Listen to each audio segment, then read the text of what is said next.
Hello, I'm Joseph O'Connor and I'm a novelist. I'm delighted to have been asked to contribute to this lovely event, 40 by 4, celebrating our artists with the Tyrone Guthrie Centre.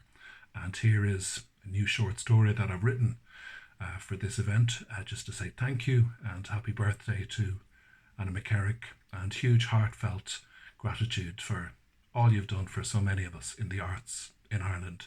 So this is called Letter Found in an Old Book at Annaghmakerrig. Annaghmakerrig, Easter Saturday, dawn. My dearest love. I awoke half an hour ago from a dream in which we were as one, together in this room, gazing out at the Monaghan sky, the soaring reds and violets reflected in the lake, the gold, the dark green of the pines, the jackdaws madly chattering. You know how they do here. The blackbirds and woodpeckers giving answer. On the far bank, a stag, high-chinned and courtly. Mizzle appeared on the windows and altered the light. How I wished you were here to see that. Yesterday, I walked to New Bliss for a pot of blackcurrant jam.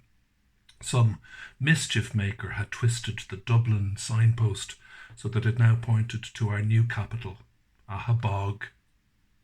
A painter near the crossroads was working up a watercolour sketch, whistling "Johnny, I Hardly Knew You" as she worked.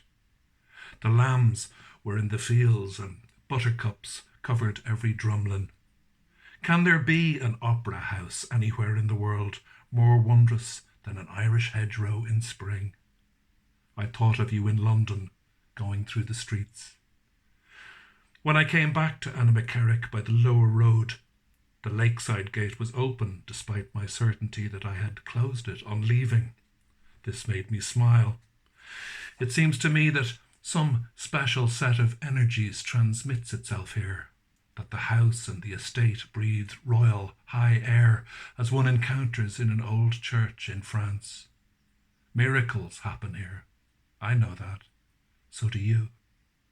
I walk through the empty rooms thinking of who was in them once. Often I feel watched, but by a mild observing presence, or an absence becoming a presence.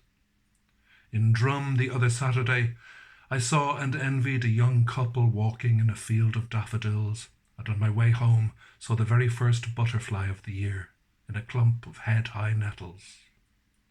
I had been trying to remember a story I heard as a child. I had the beginning and the middle, not the end. Maddeningly, it eluded me, would simply not bubble up. I went out in the rowboat and in the middle of the lake raised the oars. The small boat turned. I smoked. The oarlocks creaked. When I looked up at the house, some trick of the light made me see ghosts in every window, composing sonnets, symphonies, making beautiful things. I saw suddenly that there was no end, and that this was the end.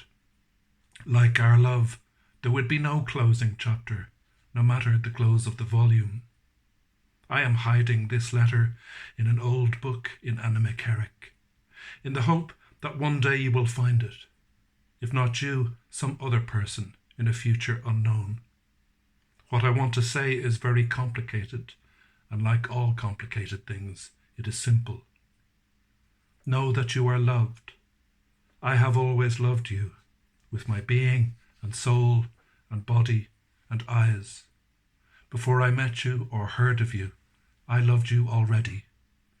I came into this beautiful and broken world with that love, and if God permits, I shall never put it down, even when the hand that writes these words is as dust, returned to the land of Annaghmakerrig. To have loved you was my miracle. I need no other, never shall. Thank you, my darling. Your B.